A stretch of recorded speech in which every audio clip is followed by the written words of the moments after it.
إن تنصروا الله ينصركم ويثبت أقدامكم.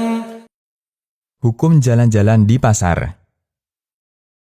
Terdapat banyak dalil yang menunjukkan celaan untuk pasar. Di antaranya, pertama, hadis dari Abu Hurairah radhiyallahu anhu, Nabi Shallallahu alaihi wasallam bersabda, yang artinya, tempat yang paling dicintai Allah adalah masjid dan tempat yang paling dibenci oleh Allah adalah pasar. Hadis riwayat Muslim. Kata An-Nawawi, karena pasar umumnya adalah tempatnya orang curang, menipu, transaksi riba, sumpah palsu, menyalahi janji, tidak ingat Allah, dan aktivitas lainnya yang semakna. Masjid adalah tempat turunnya rahmat, sementara pasar kebalikannya. Syarah Sahih Muslim. Karena itulah, para sahabat menasihatkan agar mengurangi intensitas kegiatan di pasar, jika tidak diperlukan. Sahabat Salman Al-Farisi mengatakan, jika kamu bisa, janganlah menjadi orang yang pertama masuk pasar dan yang terakhir keluar pasar. Karena pasar adalah tempat berkumpulnya setan dan di sana mereka menancapkan benderanya. Hadis riwayat Muslim.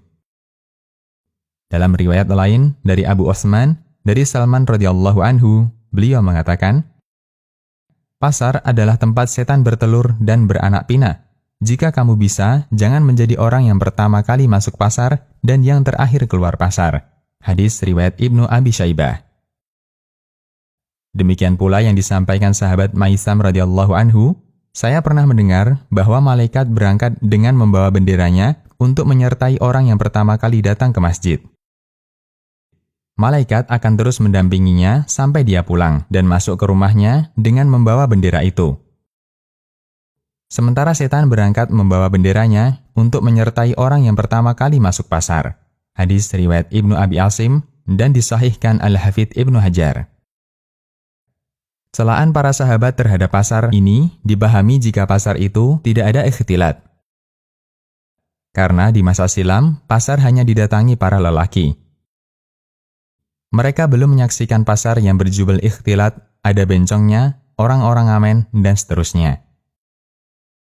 Al-Qurtubi mengatakan, dalam hadis-hadis di atas terdapat dalil dibencinya masuk pasar. Terutama di zaman ini, di mana lelaki dan wanita bercampur jadi satu. Demikian yang disampaikan guru-guru kami. Lalu beliau mengatakan, wajib bagi orang yang hobi ke pasar untuk selalu ingat bahwa dia sedang memasuki tempat setan dan tempat pasukan setan berkumpul. Jika dia menetap di sana, maka dia akan mudah maksiat. Al-Jami' li Ahkam Al-Quran. Memahami hal ini, maka sangat aneh jika ada orang yang hobi ke pasar.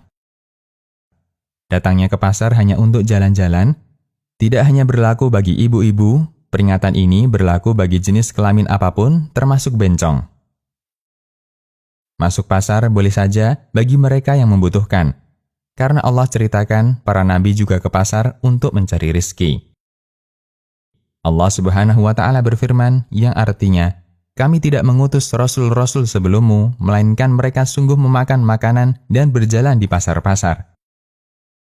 Quran Surat Al-Furqan ayat 20. Mereka ke pasar dalam rangka mencari rizki untuk mencukupi nafkah keluarganya. Demikian, Allahu a'lam.